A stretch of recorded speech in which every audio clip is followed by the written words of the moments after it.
बाबांना विनंती करतो की त्यांचा सत्कार या ठिकाणी आपल्या शुभ हस्ते या ठिकाणी करावा. चला बुके आणा. मी नेता नाहीये, मी सामान्य कार्यकर्ता आहे. मी कोण नाहीये तर मी शिवसेनेचा प्रवक्ता आहे आणि आपल्या सर्वांसमोर येत आहेत माननीय प्राध्यापक डॉक्टर ज्योतिताई वाघमारे. एकदा जोरदार टाळ्यांच्या गजरामध्ये स्वागत करायचं आहे. महाराष्ट्राची कुलस्वामिनी आई तुळजाभवानी. माईकवरती जे आहेत त्यांनी थोडा आवाज वाढवा. हॅलो. महाराष्ट्राची कुलस्वामिनी आई तुळजाभवानी, हिंदवी स्वराज्य संस्थापक, बहुजन प्रतिपालक, कोळवाडी भूषण, रयतेचे राजे छत्रपति शिवाजी महाराज कि नब्ज मेरी देखी और बीमार लिख दिया, नब्ज मेरी देखी और बीमार लिख दिया, रोग हमारा उसने भगवे से प्यार लिख दिया. उम्र भर कर्जदार रहेंगे हम उस हकीम के, उम्र भर कर्जदार रहेंगे हम उस हकीम के जिसने दवा की जगह पर छत्रपति शिवाजी महाराज का नाम लिख दिया. छत्रपति शिवरायांना मानाचा मुजरा. स्त्री शिक्षणाचे जनक क्रांतिबा ज्योतिबा फुले, राजर्षी छत्रपती शाहू महाराज आणि भारतीय राज्यघटनेचे शिल्पकार विश्वभूषण महामानव प्रज्ञासूर्य बोधिसत्व, ज्यांचा कालच आपण महापरिनिर्वाण दिनी त्यांना अभिवादन केलं, ते परमपूज्य डॉक्टर बाबासाहेब आंबेडकर कि रुतबा मेरे सर को तेरे संविधान से मिला है, रुतबा मेरे सर को तेरे संविधान से मिला है, अधिकार भी मुझे तेरे संविधान से मिला है. औरों को जो मिला है, औरों को जो मिला है वो शायद मुकद्दर से मिला है, लेकिन मुझको तो ये मुकद्दर भी बाबा साहब के संविधान से मिला है. ना जिंदगी की खुशी न मौत का गम, ना जिंदगी की खुशी न मौत का गम, जब तक है दम जय भीम कहेंगे हम. डॉक्टर बाबासाहेब आंबेडकरांना विनम्र अभिवादन करते. हिंदुहृदय सम्राट वंदनीय बाळासाहेब ठाकरे, धर्मवीर आनंद दिघेसाहेब यांच्या विचारांपुढे नतमस्तक होते. महाराष्ट्र राज्याचे लाडके भाऊ, संवेदनशील उपमुख्यमंत्री माननीय नामदार एकनाथरावजी शिंदे साहेब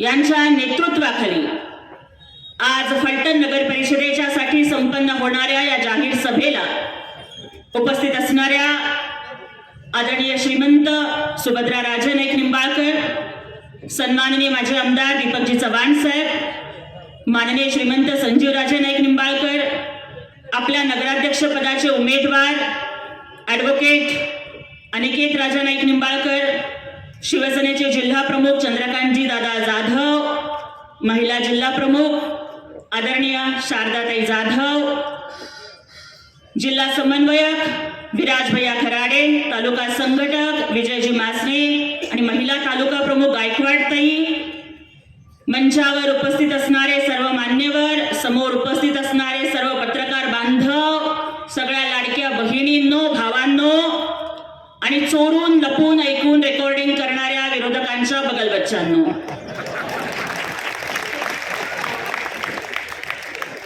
सगळ्यात आधी तर एक सांगते की लपून रेकॉर्डिंग करायची गरज नाही. मला माहिती आहे की सगळ्या गोष्टी लाईव्ह चालू आहेत. कुठेही पोचवा, कुठेही ऐकवा,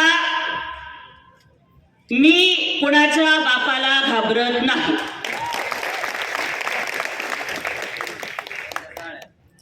कारण मी कधीच खोटं बोलत नाही, मी कधीच चुकीची बाजू उचलून धरत नाही आणि मी कुणालाच घाबरत नाही, कारण दुश्मन भी मुझसे डरे, जो टकराए वो मरे, अरे चीरती हूं दुश्मन का सीना, मैं वो गोली हूं, भीमराज की बेटी, मैं जय भीम वाली हूं. त्यामुळे जे बोलायचं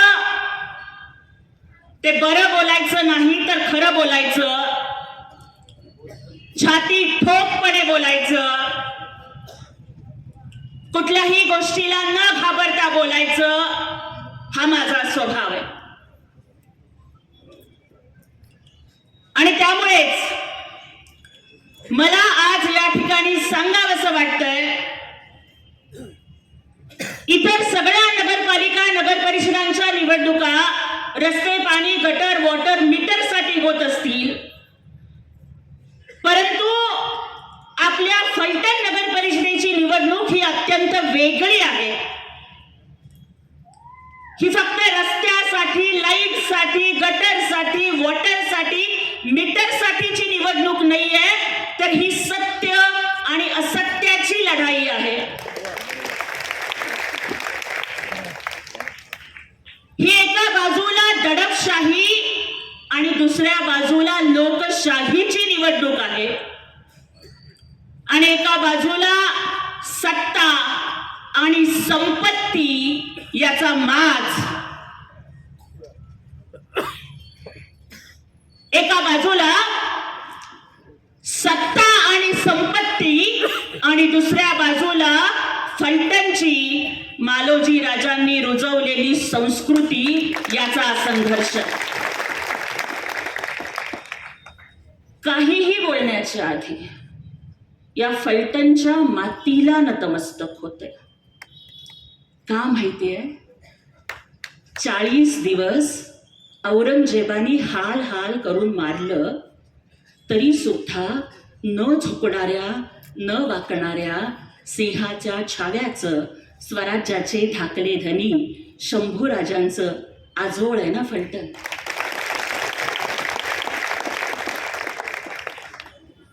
ही फलटणची माती कपाळावरती लावते, कारण जसं प्रत्येक संकटाला भेटणाऱ्या ज्ञानसूर्य डॉक्टर बाबासाहेब आंबेडकरांच्या डोळ्यात पाणी यायचं, ते फक्त माझी माता रमाईसाठी यायचं. त्याचप्रमाणे अफजल खानाचा कोथळा काढणाऱ्या, शाहिस्ते खानाची बोटं छाटणाऱ्या, औरंगजेबाच्या दरबारामध्ये सिंहासारखी डरकाळी फोडणाऱ्या, 350 वर्षाची गुलामी संपवून या महाराष्ट्रामध्ये स्वराज्य निर्माण करणाऱ्या माझ्या छत्रपती शिवाजी महाराजांच्या डोळ्यामध्ये, त्यांच्या डोळ्यात जर पाणी येत असेल आणि काळजात जर कधी कळ आली असेल तर ती महाराणी सईबाईंच्यासाठी. ती महाराणी सईबाईंचं माहेर आहे ना आपलं फलटण, आणि म्हणूनच महाराणी सईबाईंच्या माहेरात जन्माला आलेली प्रत्येक लेक आणि लग्न होऊन आलेली प्रत्येक सून सुरक्षित राहिली पाहिजे, हा विडा घेऊन अनिकेत राजे हे आज या नगर परिषदेच्या लढाईला उतरलेले आहेत. कदाचित समोरच्यांच्याकडे पैसे खूप असतील, कदाचित अनेक यंत्रणा त्यांच्याकडे खूप असतील, दहशत असेल, गुंडागर्दी असेल, खूप काही असेल, पण मला त्यांना ठणकावून सांगायचंय की महाभारताच्या युद्धामध्ये कौरव 100 होते. कौरवांचं सैन्य पांडवांपेक्षा मोठं होतं. कौरवांची संपत्ती पांडवांपेक्षा जास्त होती. कौरवांकडे रथ, हत्ती, घोडे, तलवारी, धनुष्यबाण सगळं काही पांडवांच्या पेक्षा जास्त होतं. कौरव 100 होते, पांडव फक्त 5 होते. 100तला 1 जण सुद्धा वाचला नाही आणि 5तला 1 जण सुद्धा मेला नाही, कारण त्या 5च्या पाठीमाग भगवान श्रीकृष्ण उभे होते.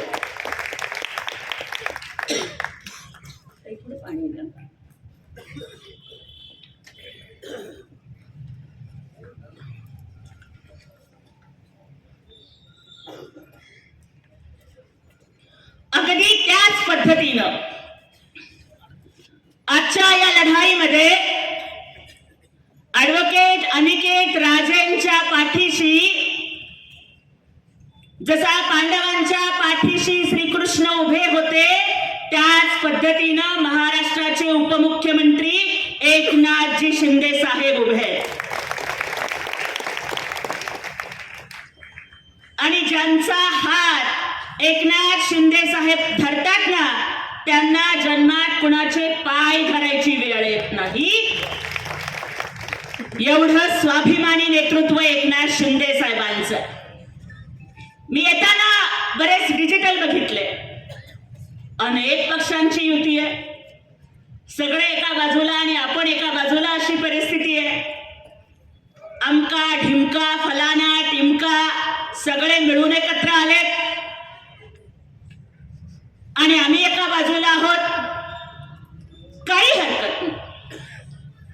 तुम्ही कितीही एकत्र आलेला असला तर मला रजनीकांतच्या शिवाजी द बॉस चित्रपटामधला एक डायलॉग या ठिकाणी आठवतो की मुन्ना, झुंड में तो सुअर आते हैं, शेर अकेला आता है. आणि एकनाथजी शिंदे साहेब नावाच्या ठाण्या वाघाची सभा या फलटणमध्ये झाली आहे. आपण सगळ्यांनी ती ऐकली आहे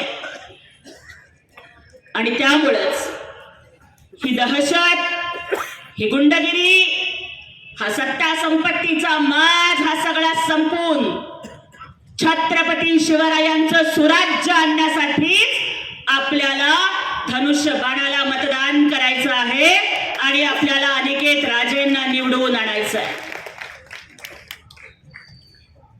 एकदा एक गल्ली होती. त्या गल्लीमध्ये लोक जायला घाबरायचे, कारण अलीकडे आपण बघतो की भटक्या कुत्र्यांची पैदास खूप वाढलेली आहे. चांगली माणसं कुत्री मागे लागली की नको म्हणतात त्या गल्लीमध्ये जायला. कुत्री चावतील, रेबीजचं इंजेक्शन घ्यावं लागेल म्हणून त्या 50 भटक्या कुत्र्यांच्या दहशतीला घाबरून त्या गल्लीत कोणीच जात नव्हतं. पण एकदा मात्र जंगलचा राजा वाघ त्या गल्लीतून चालला आणि कुत्र्यांना भुंकायचं पण न सुधारता त्यांना पळ काढावा लागला, कारण कुत्र्यांची कितीही फौज असली तरी एकटा वाघ त्यांना भारी पडत असतो. कुणी कितीही वाईट असेल, कुणी येऊन धमक्या देत असतील, कुणी येऊन पैशांचा आमिष दाखवत असतील, खोट्या केसेस करण्याची भीती दाखवत असतील, त्यांना एकच उत्तर द्या. केजीएफ पिक्चर बघितलाय ना? केजीएफ रॉकी भाई काय म्हणतो? If you are bad remember Eknath Shinde साहेब इज युअर डॅड. त्यामुळे जंगलात राहून वाघाशी आणि महाराष्ट्रात राहून एकनाथ शिंदे साहेबांशी कधी नाद करायचा नाही. की हे फलटण आहे भावा, इथं वाद नाही करायचा. हे फलटण आहे भावा, इथं वाद नाही करायचा. आणि लक्षात ठेव, आमच्या ठाण्याच्या दाढीचा कधी नाद नाही करायचा. काही नाही, फक्त दाढीवरनं असा एक हात फिरवला ना तर या महाराष्ट्राची सत्ता उलथी पालथी झाली होती. आणि त्यामुळं एकनाथ शिंदे साहेब नावाचा वाघ ज्यांच्या पाठीशी आहे ते अनिकेत राजे हेच आपल्या फलटणला न्याय देऊ शकतात, सुरक्षित वातावरण देऊ शकतात, विकासाचा रथ पुढे चालू ठेवू शकता. खर तर हा निवडणुकीचा मुद्दा नाहीये, परंतु काही दिवसांच्या पूर्वी आपल्या फलटण मध्ये जे एका डॉक्टर ताईची आत्महत्या झाली, आपल्याला सगळ्यांना त्या गोष्टी माहिती आहे. पेन कसा सापडला नाही, हातावरच का सुसाईड नोट लिहावी लागली.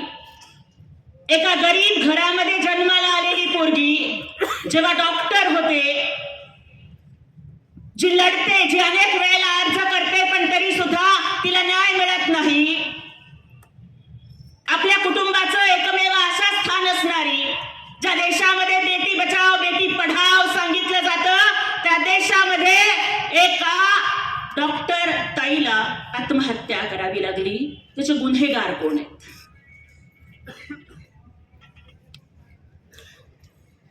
कुठल्याच तपासणीला सामोरं न जाता क्लीन चिट का दिली जाते? आज सुद्धा या महाराष्ट्रात, जो महाराष्ट्र शिवछत्रपतींचा महाराष्ट्र आहे, ज्या महाराष्ट्रात एका सर्वसामान्य स्त्रीच्या अब्रूवरती हात घातला म्हणून छत्रपती शिवाजी महाराजांनी रांझ्याच्या पाटलाचे हातपाय तोडले होते, चौरंगा केला होता, त्या शिवरायांच्या महाराष्ट्रात आज सुद्धा एका डॉक्टर ताईला आत्महत्या करावी लागते आणि मेल्यानंतर सुद्धा तिला न्याय न देता परत पुन्हा तिच्या चारित्र्याचा अपमान केला जातो. मेल्यानंतर सुद्धा तिला पुन्हा पुन्हा मारलं जातं. ही दहशत तुम्ही संपवणार आहात का नाही, हा प्रश्न विचारायला खास सोलापूरवरून इथं आली आहे. मी बोलले नाही, पण माझे पत्रकार बांधव इथे आहेत. अत्यंत जबाबदारीनं एक गौप्यस्फोट करू इच्छिते. ज्या वेळेला हे प्रकरण घडलं आणि अनेक आरोप प्रत्यारोप पत्रकार परिषदा होत होत्या, अनेक महिला नेत्या बोलत होत्या, त्यावेळेस इथल्या काही लोकांनी हसते परहसते माझ्यापर्यंत निरोप पोचवले होते. मला आणि दुर्दैव वाटतं, त्यातली निरोप पोचवणारी काही माणसं आमच्याच पक्षाची होती आणि ते मला विचारलं की ताई तुम्ही बोलाल का बाजूनं, काय हवं ते पोचतं करून. आणि खरं सांगतेय, डॉक्टर बाबासाहेब आंबेडकरांच्या संविधानाची शपथ घेऊन सांगतेय. मला सांगितलं गेलं की काय हवं ते देऊ, पण येऊन घेणार का पत्रकार परिषद, बोलाल का आमच्या बाजूनं? अरे पण राशन दिलं की भाषण करायला माझ्या बुद्धीत अंधार पडलेला नाहीये. माझं नाव ज्योती आहे.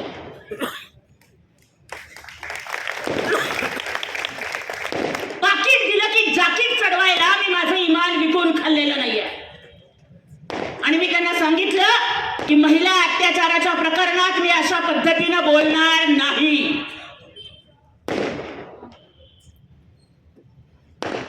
गरीब घरात जन्माला आलेली पोरगी आहे. माझे आईबाप अशिक्षित आहेत, झोपडपट्टीतली पोरगी आहे, 10x10च्या पत्र्याच्या घरात राहतीये. माझा बाप नगरसेवक होऊन 5 वर्ष झाले, तरी डोक्यावरचे पत्रे बदलण्याची ऐपत नाही झाली आमची. पोटात अन्नाचा कण नव्हता, घरात लाईट नव्हती, महापालिकेच्या लाईटच्या खाली बसून पुणे बोर्डात मागासवर्गात बोर्डात पहिली आलेली पोरगी आहे. मातृभाषा तेलुगू आहे, शिक्षण मराठीत झालंय, इंग्लिश लिटरेचर मध्ये PhD केली आहे, सेट झालंय, नेट झालंय. माझं इमान विकत घेणारा माईका लाल जन्माला आला नाही.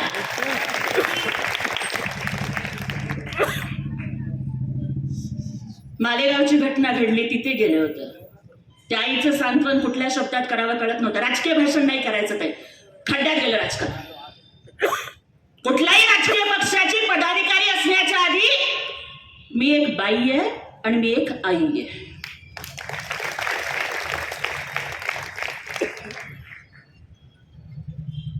मला आज या ठिकाणी सांगायचंय, 2 महत्वाचे मुद्दे महिलांच्यासाठी खास बोलायचे. पहिली गोष्ट,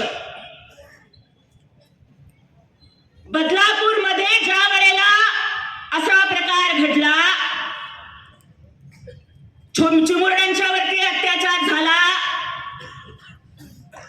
दिसेल तिथे ठोकण्याचं काम लाडक्या भावाच्या काळात झालं. ते ते होतं छत्रपती शासन. मालेगावमध्ये गेले, तिथल्या महिला रडत होत्या आणि आम्हाला म्हणत होत्या आरोपीला 5 मिनिटं आमच्या ताब्यात द्या. त्या लहानगीला जसं ठेचून मारलं ना तसं आम्ही त्याला ठेचून मारू.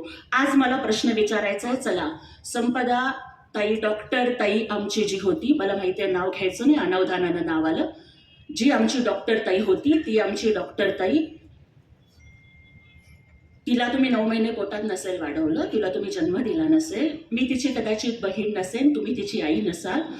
मला प्रश्नाचं उत्तर द्या. ज्या दिवशी ही घटना घडली महाराष्ट्राच्या डोळ्यात पाणी आलं, तुमच्या डोळ्यात पाणी आलं का नाही आलं? एक आई म्हणून तुमचं काळीज तुटलं का नाही तुटलं? तुमचं आतडं पिळवटून निघालं का नाही निघालं?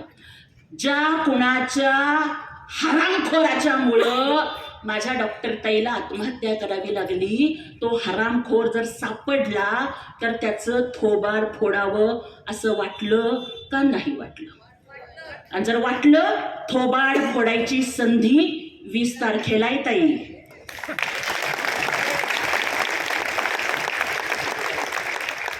वीस तारखेला फोडायचंय थोबाड.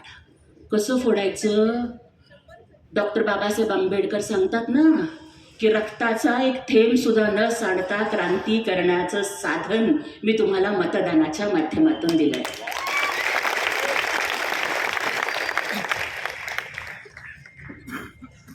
सच्चे का बोलबाला, झूठे का मुंह काला. मग डॉक्टर ताईच्या प्रकरणात ज्या पीएचं नाव आलं, डॉक्टर ताईच्या प्रकरणामध्ये ज्या माणसाची चौकशी चालू आहे, त्या पीएला आजच्या नगर परिषदेमध्ये ज्यांनी उमेदवारी दिलेली आहे, उनका मुंह काला करेंगे या नहीं करेंगे हे विचारायला आले. आणि आणखीन राजकारणाच्या पलीकडे जाऊन ताई तुम्हाला एक सांगते. मला एक प्रतिक्रिया, मी जेव्हा फिरत होते, सगळं महाराष्ट्र फिरते, तेव्हा मला प्रतिक्रिया विचारली डॉक्टर ताईच्या प्रकरणाच्या बाबतीत. तेव्हा मी त्यांना समजावून, पत्रकारांना मी एकच बोलले, दादा हे पोहोचवा महाराष्ट्राच्या प्रत्येक ताईपर्यंत, प्रत्येक बाईपर्यंत पोहोचवा. मी त्यांना म्हणलं की घडलेली घटना वाईट आहे, लोक येतात, पत्रकार परिषदा करतात, राजकारणाच्या पोळ्या भाजून घेतात, पण मला आज महाराष्ट्राच्या प्रत्येक महिलेला सांगायचंय, जर कुठला हरामखोर तुमच्यावर अत्याचार करत असेल, जर कुठला नराधम तुम्हाला त्रास देत असेल, फासाचा दोर जवळ नको करू, कुठली विहीर जवळ करू नको, रेल्वेचा ट्रॅक जवळ करू नको. शक्य झालं तर मासाहेब जिजाऊंच्या हातातली तलवार घे,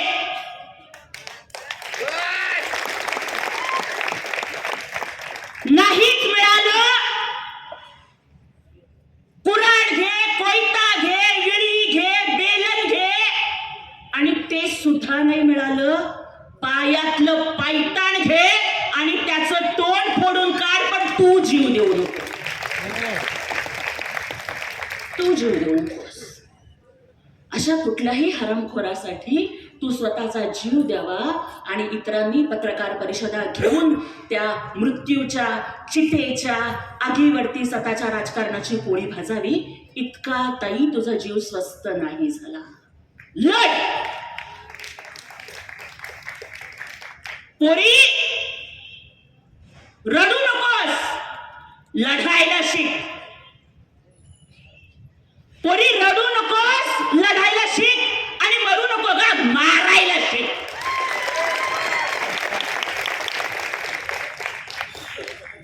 म्हणजे असं झालं पाहिजे की मैंने तुझे छेड़ा अबला समझकर, मैंने तुझे छेड़ा अबला समझकर और तूने मुझे पीटा तबला समझकर, असा अनुभव यायला पाहिजे. जिजाऊंनी तेच सांगितलं, सावित्रीमाईंनी तेच सांगितलं, अहिल्यादेवींनी तेच सांगितलं, रमाईंनी तेच शिकवलं. आणि त्यामुळं जो संताप आहे, तो राग आहे, जो आक्रोश आहे, तो संवैधानिक पद्धतीनं मतपेटीतून बाहेर पडू द्यात. आम्ही बाबासाहेबांची लेकरं, आम्ही कायद्याचा सन्मान करतो, आम्ही कायदा मोडत नाही, आम्ही कायद्याच्याच मार्गाने क्रांती करून दाखवणार. क्योंकि मेरे भीम ने जब आंखें खोली तो हर कोई इंसान बन गया. मेरे भीम ने जब कलम खोली तो इस देश का संविधान बन गया. और उसी संविधान की वजह से चाय वाला पंतप्रधान और रिक्शा वाला मुख्यमंत्री बन गया. ते संविधान हातात घेऊन लढणार आणि त्या संविधानाने दिलेला अधिकार मतदानाचा घेऊन लढणार. काही दिवसापूर्वी म्हणे त्या लोकांनी रावणाचा चेहरा तयार केला म्हणे, बरोबर आहे का? माझ्या त्या रावणाच्या 10 चेहऱ्याला जे 10 चेहरे लावले होते, आता ती सगळी लोक त्यांच्याकडेच गेलेली आहेत. मग आता खरा रावण कोण हे त्यांनाच कळालं. बरोबर आहे, राम इकडे आणि रावण तिकडे. पण खरं मला तर आज रामराजे इथे नाही आहेत, पण आणि ते खूप ज्येष्ठ नेते आहेत. मी या परिवाराचा खूप आदर करते, कारण आता खरं तर स्वर्गीय मालोजी राजांच्या बद्दल जरी बोलायचं म्हटलं तरी वेळ पुरणार नाही, तेवढा वेळ आपल्याकडे नाही आहे. कमी ओव्हरमध्ये जास्त रन करायचे आहेत मला. पण मालोजी राजांच्या बद्दल कृतज्ञता व्यक्त करते की या छत्रपती घराण्यानं कधी जातपात नाही पाळली. त्यांनी कायम सर्व धर्म समभाव पाळला. म्हणजे देश स्वतंत्र झाल्यानंतर 65 लाखाचा खजिना घेऊन आपलं संस्थान स्वतंत्र भारतामध्ये विलीन करण्याचा मोठेपणा दाखवणारं हे घराणं आहे.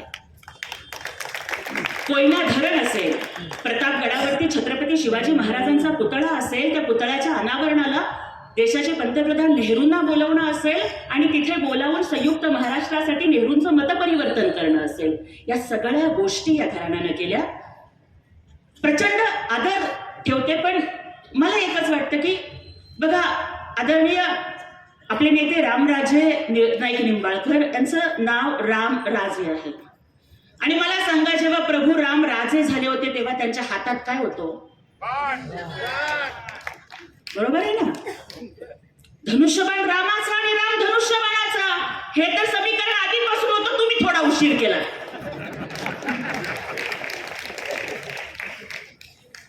पण आता जोडी बरोबर शोभली आहे की रावणाचा अंत करणारा धनुष्यबाण हा रामाच्याच हातात असतो. आणि हा धनुष्यबाण आपल्या एकनाथ शिंदे साहेबांनी वाचवलाय. मी परवाची एकनाथ शिंदे साहेबांची सभा बघितली, आदरणीय श्रीमंत संजीव राजांचं भाषण बघितलं. त्याच्यामध्ये ते सांगत होते की काहीतरी विरोधक आपले उमेदवारांना काहीतरी पप्पू बिप्पू म्हणतात म्हणे. बरोबर आहे का? होय का ताई? पप्पू म्हणतात ना. बरं दादा मला सांगा, एखादा पप्पू आपण कुणाला म्हणतो? छोट्या बाळाला म्हणतो, निरागसला म्हणतो, ज्याच्या मनात कुठलं पाप नाहीये त्याला म्हणतो. बरोबर आहे? बरोबर आहे. ज्याच्या मनात कुठलं पाप नाहीये त्याला आपण पप्पू म्हणतो. पत्रकार बांधवांनो, पोचवा माझं वाक्य. तुम्ही जर आमच्या उमेदवाराला पप्पू म्हणत असाल, लहान बाळाला पप्पू म्हणतात, निरागस माणसाला पप्पू म्हणतात, ज्याच्या मनात कुठलं पाप नाही त्याला पप्पू म्हणतात. अरे तुमच्यासारखा पापी होण्यापेक्षा पप्पू होणं परवडलं ना.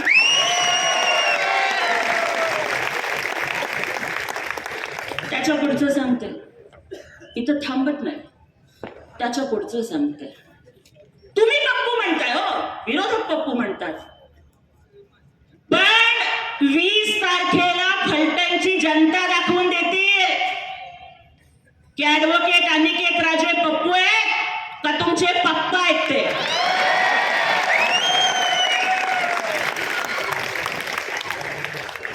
त्यामुळं कुणाच्याही नादाला लागा, आमच्या नादाला लागू नका, लागू नका.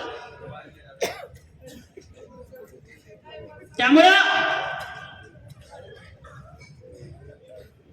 एकच गोष्ट मला या ठिकाणी सांगायची आहे. इथला SRA प्रकल्प जो मला या ठिकाणी सांगितला गेला की अनेकांची घरं झोपडपट्ट्यांमध्ये आहेत, अनेकांची घरं नावावर नाहीयेत, आणि ती हक्काची घरं जर आपल्याला मिळवून द्यायची असतील तर गृहनिर्माण खातं हे माननीय एकनाथजी शिंदे साहेबांच्याकडे आहे. त्यामुळे प्रत्येकाला हक्काचं घर मिळणार हा शब्द एकनाथ शिंदे साहेबांनी दिलाय. परवाच्या सभेमध्ये आपण बघितलं, हॉस्पिटलचा प्रश्न होता. एकनाथ शिंदे साहेबांनी आरोग्यमंत्र्यांना फोन केला. MIDCचा किंवा उद्योगांचा प्रश्न होता, उद्योग मंत्र्यांना साहेबांनी फोन केला. आहे का कोणामध्ये तरी डेअरी? पुढे थेट फोन लावून बोलायचे. अरे तुमची सगळी ताकद आणि एकनाथ शिंदे साहेबांचा एकच कॉल आणि प्रॉब्लेम सॉल्व. हे एकनाथ शिंदे साहेबांच्या कामाची स्टाईल आहे. त्यामुळे जे जे शब्द आदरणीय साहेबांनी इथे दिलेले आहेत, मग एसआरएचा असेल, घरांचा असेल, रस्त्याचा असेल, पाण्याचा असेल, रोजगाराचा असेल, हॉस्पिटलचा असेल, ते सगळे शब्द साहेब पूर्ण करणार. कारण एकनाथ शिंदे साहेब नेहमी म्हणतात की एक बार जो मैंने कमिटमेंट कर दी तो मैं अपने आप की भी नहीं सुनता. आज आम्हाला अभिमान वाटतो की आम्ही आदरणीय एकनाथजी शिंदे साहेबांसारख्या नेत्यासाठी काम करतोय, की जे महाराष्ट्राचे मुख्यमंत्री झाले. याच्या आधी कोणी 2दा मुख्यमंत्री झालं, कोणी 3दा मुख्यमंत्री झालं, कोणी 4दा मुख्यमंत्री झाले. त्यांनी फक्त स्वतःच्या सख्या बहिणीला किंवा चुलत बहिणीला लाडकी बहीण म्हणलं असेल. ताई बायकात आपण नवऱ्यानं 10,000 हातात ठेवले तरी भावानं दिलेली 100 रुपयाची ओवाळणी गोड लागते आपल्याला. कारण सासरच्या माडीपेक्षा माहेरची साडी आम्हाला गोड लागते. पण आजकाल परिस्थिती अशी आली, दादा वाईट वाटून घेऊ नका, पण राखी बांधल्यावर सख्खा भाऊ सुद्धा 100च्या ऐवजी 500ची नोट टाकताना लाडकी बायको बघत नाही ना हे बघतो.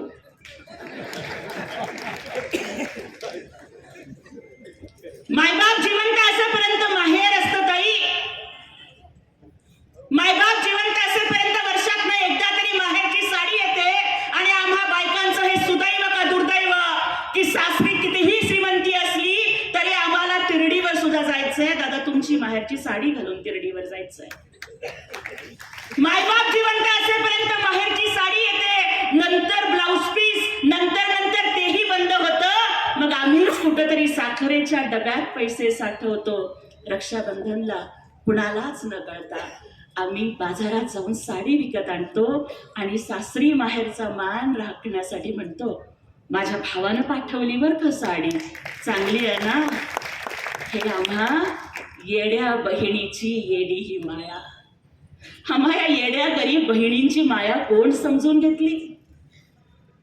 या आम्हा गरीब बहिणींची माया समजावून घेणारा रक्ताचं नातं नाही, चुलत नाही, मावस नाही, लांबचं नाही, दूरचं नाही, जातीचं नाही, पातीचं नाही, तरी सुद्धा आम्हाला लाडकी बहीण म्हणणारा भाऊ आम्हाला भेटला. त्यांचं नाव एकनाथ शिंदे साहेब. सख्खा भाऊ 2 वेळेला ओवाळणी देतो. हा भाऊ वर्षातून 12 वेळेला प्रत्येक महिन्याला ओवाळणी देतो. आतापर्यंत प्रत्येक लाडक्या बहिणीच्या खात्यात 24,000 जमा झालेले आहेत. 2 महिन्याचे पैसे जमा होतील. कुणीही लाडकी बहीण योजना बंद करायचा प्रयत्न केला, काळजी करू नका. जोपर्यंत तुमचा लाडका भाऊ आहे तोपर्यंत कुणाच्या बापाच्या दम नाही लाडकी बहीण योजना बंद करण्याचा.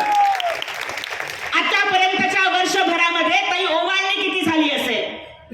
एका वर्षात 2,47,00,000 महिलांना एका वर्षात दादा 45,000 कोटी रुपये थेट त्यांच्या खात्यावर जमा झाले. हा सन्मान तुमचा आहे. आमच्या शारदाताईंनी सांगितलं अनेक योजना, परत बोलत बसून वेळ नाही वाया घालवणार. आदरणीय राजेंचंही आपल्याला ऐकायचंय. पण एसटी मध्ये अर्ध तिकीट. आधी बाजाराला जायचं असेल तर आमचे दाजी लाडक्या बहिणीला म्हणायचे तू बस मी जाऊन येतो. आता दाजी म्हणल्यावर लाडकी बहीण म्हणती तुम्ही गेल्यावर डबल खर्च येतो, मी गेल्यावर अर्धा तिकीटात भागता या, मी जाऊन येते तुम्ही बसा. आधी गजरा जरी घ्यायचा असेल, काही जरी घ्यायचं असेल दाजी पुढे हात पसरावा लागायचा. आता लाडक्या बहिणीचे पैसे आले की दाजीच म्हणतो तुझं लाडक्या बहिणीचे पैसे आलेत ना जरा दे की पेट्रोलला पैसे. कितीतरी बहिणींची खाती नव्हती बँकेमध्ये, त्यांची खाती जमा झाली, त्यांची खाती उघडण्यात आली, ओटीपी काय कळायला लागलं. आणि खरं सांगते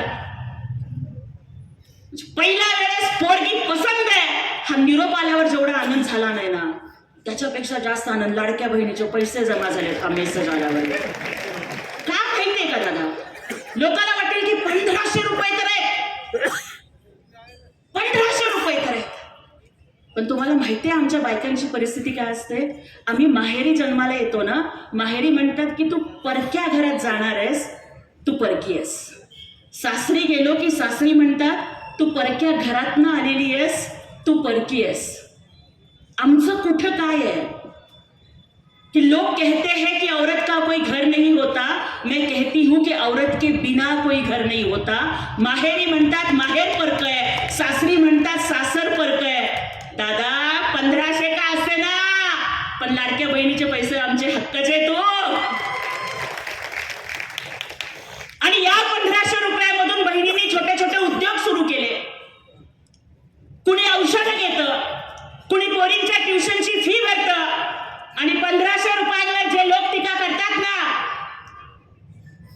त्यांना एक महिनाभर कुणाच्या तरी घरची भांडी घासायला पाठवा, कारण महिनाभर भांडी घासल्यानंतर 1,500-2,000 पगार मिळतो. त्यांना दिवसभर कोणाच्या तरी शेतामध्ये काम करायला पाठवा, कारण दिवसभर काम केल्यावर 200-300 पगार मिळतो. अरे ज्यांच्या बायकोची साडी 1.5 लाखाची, ज्यांची गाडी 1.5 कोटीची आणि ज्यांची माडी 150 कोटीची, त्या लोकांना 1,500वर बोलायचा अधिकार नाही. आणि ते आमच्या माहेरचे, ते आमच्या भावाचे, ते 1,500 आम्हाला तुमच्या 1,500 कोटीपेक्षा प्रिय आहे, कारण ते असे नाही दिले, ते आम्हाला लाडकी बहीण म्हणून दिलेले. एससी मध्ये अर्ध तिकीट केलं, एका मुलीने आत्महत्या केली, तर या सावित्रीबाई फुलेंच्या महाराष्ट्रामध्ये मुलींचं शिक्षण मोफत करण्याचा निर्णय एकनाथ शिंदे साहेबांनी घेतला. पोराला शिकवतो, 4 वेळा नापास झाला तरी शिकवतो. पोरीच्या शिक्षणाला पैसे घालवायची वेळ आली. आजही मायबाप म्हणतात शिक्षणाला देण्यापेक्षा कुठंतरी लग्नासाठी पैसे ठेव, किंवा माझ्या डॉक्टर ताईसाठी सारखं प्रकरण झाल्यावर तर अजून भीती वाटते. परंतु एका मुलीची शिक्षणाच्या फीला पैसे नाहीत म्हणून आत्महत्या होते. आणि महाराष्ट्राच्या मुख्यमंत्री पदावर असणारे एकनाथ शिंदे साहेब अन्न गोड लागत नाही, पाणी गोड लागत नाही, ढसाढसा रडतायत आणि रात्रीच्या 2 वाजता GR काढायला लावतात की आज जर या फुले शाहू आंबेडकरांच्या महाराष्ट्रात शिक्षणाच्या फीला पैसे नाहीत म्हणून जर एखादी लाडकी बहीण आत्महत्या करते, तर ताई इथून पुढे तुझ्या पोरीला डॉक्टर कर, इंजिनियर कर, पायलट कर, वकील कर, कलेक्टर कर, कमिशनर कर, 1 रुपयाची फी भरावी लागणार नाही दादा, कारण तुमच्या लेकींची फी त्या लेकींचे लाडके मामा एकनाथ शिंदे साहेब भरणार आहेत. शेतकऱ्यांसाठी अनेक योजना केल्या. मोदी साहेबांच्या 6,000 बरोबर एकनाथ शिंदे साहेबांनी राज्य शासनाचे 6,000 दिले. कृषी पंपाचं वीज बिल मोफत केलं. लाडका भाऊ योजना आणली. 10वी असेल 8,000, डिप्लोमा असेल 10,000, डिग्री असेल 12,000 पगार. 6 महिने सरकार पगार देणार आणि नोकरीची गॅरंटी देणारं पहिलं सरकार ठरलं एकनाथ शिंदे साहेबांच्या नेतृत्वाखालचं सरकार. मागासवर्गीयांच्यासाठी अनेक योजना आणल्या. परवा तर डॉक्टर बाबासाहेब आंबेडकरांच्या पीपल्स एज्युकेशन सोसायटीला 500 कोटी रुपयांचा निधी दिला. बाबासाहेबांची कॉलेजेस वाचले पाहिजेत म्हणून.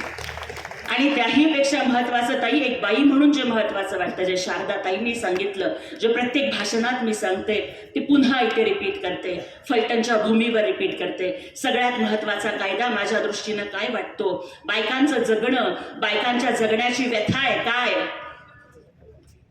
कि मांग मेरी लेकिन सिंदूर तुम्हारे नाम का, मांग मेरी लेकिन सिंदूर तुम्हारे नाम का, माथा मेरा लेकिन कुमकुम तुम्हारे नाम का, गला मेरा लेकिन मंगलसूत्र तुम्हारे नाम का, हाथ मेरे लेकिन कंगन तुम्हारे नाम के, पाँव मेरे लेकिन पायल तुम्हारे नाम की, पाँव की उंगलियां मेरी लेकिन बिछुए तुम्हारे नाम के, इतना ही क्या, कोख मेरी, खून मेरा, दूध मेरा, लेकिन फिर भी बच्चा बाप के नाम का. इतना तो बता दो की इस पूरी जिंदगी में क्या है हमारे नाम का. दादा, ज्या आईनं तुम्हाला जवळ घेतलं असेल, ज्या आईनं तुम्हाला अमृतासारखं दूध पाजलं असेल, ज्या आईनं तुमचं दुखणं खुपणं काढलं असेल, त्या आईचं नाव तुम्हाला सरकारी कागदावर लावता येत नव्हतं. ताई, ह्या जगामधली सगळ्यात मोठी डिग्री PhD नाहीये, IAS नाहीये, IPS नाहीये. ह्या जगामधली सगळ्यात मोठी डिग्री आई आहे. कारण ती डिग्री मिळवण्यासाठी जीव पणाला लावावा लागतो. ती डिग्री मिळवण्यासाठी 9 महिने 9 दिवस लेकराचं गोड ओझं सहन करावं लागतं. ती डिग्री मिळवण्यासाठी मरणाच्या पेक्षा सुद्धा भयानक अशा यातना सोसाव्या लागतात. पण त्या आईचं नाव कुठल्याच कागदावर लागत नव्हतं. आणि आम्हा यांना वाटायचं की ठीक आहे, आम्ही गेल्यानंतर कमीत कमी सही करताना किंवा सरकारी कागदावर फॉर्म भरताना तरी माझं पोरगं किंवा पोरगी माझं नाव लिहिताना तरी माझी आठवण काढेल. तेवढंही आमच्या नशिबात नव्हतं. जिजाऊ होत्या म्हणून शिवाजी महाराज घडले. सावित्रीबाईंनी ज्योतिबांना साथ दिली. माता रमाई बाबासाहेबांच्या पाठीशी खंबीरपणे उभ्या राहिल्या. पण या महाराष्ट्रात मातृत्वाचा सन्मान होत नव्हता.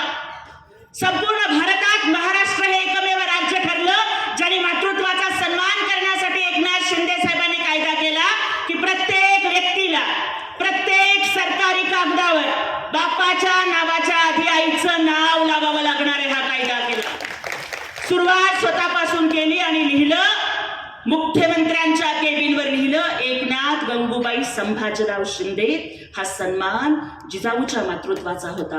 हा सन्मान अहिल्यादेवींच्या मातृत्वाचा होता, सावित्रीच्या मातृत्वाचा होता, रमाईच्या मातृत्वाचा होता.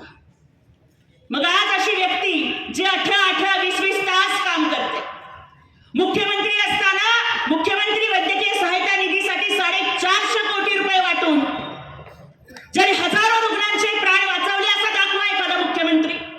सगळे मुख्यमंत्री आषाढी एकादशीला पांडुरंगाची पूजा करायला जातात, VIP पूजा करायला. पण दाखवा असा मुख्यमंत्री जो आषाढी एकादशीच्या आधी पंढरपुरात जाऊन वारकऱ्यांच्या साठी उभ्या केलेल्या शौचालयात पाणी येतंय का नाही, दवाखाने आहेत का नाही, रस्ते स्वच्छ आहेत का नाही, हे VIP पूजेच्या आधी जाऊन तपासणी करणारा मुख्यमंत्री दाखवा मला. पहाटेच्या 3 वाजता गेला तरी काम करणारा मुख्यमंत्री दाखवा मला. मुख्यमंत्री सहायता निधीचा फॉर्म समोर आल्यावर सलाईंची सुई बाजूला काढून ठेवून मी सही करायला उशीर केला आणि मदत पोहोचायला उशीर झाला तर एखाद्याचा जीव जाईल म्हणून सलाईंची सुई बाजूला काढून ठेवून थरथरत्या हातानं मुख्यमंत्री वैद्यकीय सहायता निधीच्या फॉर्मवर सही करणारा मुख्यमंत्री दाखवा मला. समोर कार्यकर्त्यांनी जर निवेदन दिलं आणि टेबल नसला तर त्या कार्यकर्त्याच्याच पाठीचा टेबल करून त्याच्या पाठीवर कागद ठेवून सही करणारा मुख्यमंत्री दाखवा मला. मी मुख्यमंत्री असलो तरी कार्यकर्ता आहे. मी CM म्हणजे कॉमन मॅन आहे आणि आता DCM म्हणजे डेडिकेटेड टू कॉमन मॅन आहे असं म्हणत कुठलाही प्रोटोकॉल न ठेवता आलेल्या प्रत्येकाला भेटणारा उपमुख्यमंत्री तरी दाखवा मला.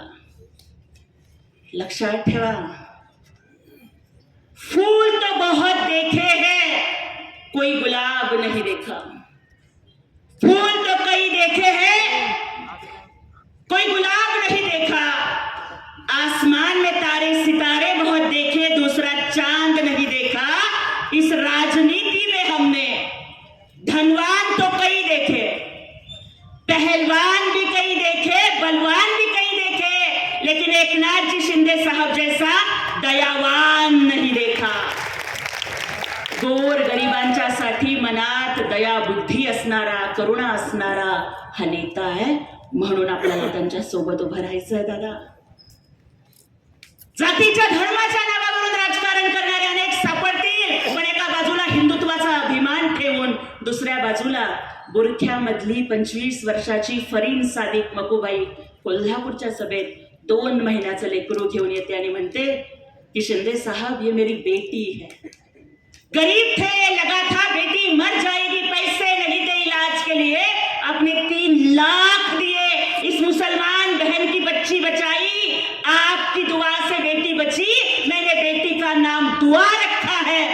बुरख्यातली मुस्लिम बहीण म्हणते हे भाग्य कोणाला लाभलं.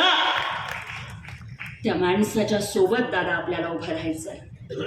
त्यामुळे खूप न बोलता एवढीच विनंती करते की आपल्या फलटणची संस्कृती वाचवण्यासाठी, दडपशाहीला मातीत गाडून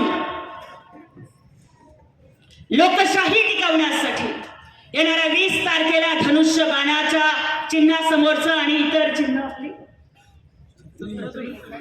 छत्री आणि हात आणि छत्री आणि हात ही जी नगरसेवक पदाची चिन्ह आहे, टीव्ही पण आहे, त्यालाही आपण आमच्या पूर्ण पॅनलला निवडून द्यावं आणि नगराध्यक्ष पदासाठी अनिकेत राजेंना आपण सोबत उभं राहावं. आणि आणखीन एक सांगते जाता जाता, मला माहिती आहे आता मी जे काही सगळं बोलले, उद्यापासून कदाचित त्यांच्याकडे प्रचंड यंत्रणा आहे, IT सेल आहे, अमुक आहे, तमुक आहे, मला ट्रोलिंग चालू करतील, उद्या कदाचित काय काय काय काय खोटं नाटं फिरवतील. मी कुणाला भीक घालत नाही, सांगून ठेवते. जाता जाता एवढंच सांगते की ज्योति नाम का मतलब फ्लॉवर नहीं होता, फायर होता है, फायर. त्यामुळे तुमच्या ट्रोलिंगला, तुमच्या टीकेला, तुमच्या खोट्या नाट्या कुठल्याच गोष्टीला घाबरत नाही.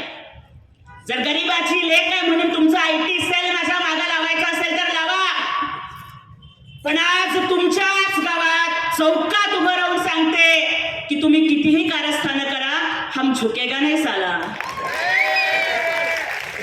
आणि आज जर आपल्याला वाटत असेल की जसं मी ताठ मानेनं बोलते झुकेगा नाही, कारण मला माहितीये की माझ्या पाठीशी माझे लाडके भाऊ एकनाथ शिंदे साहेब उभे आहेत.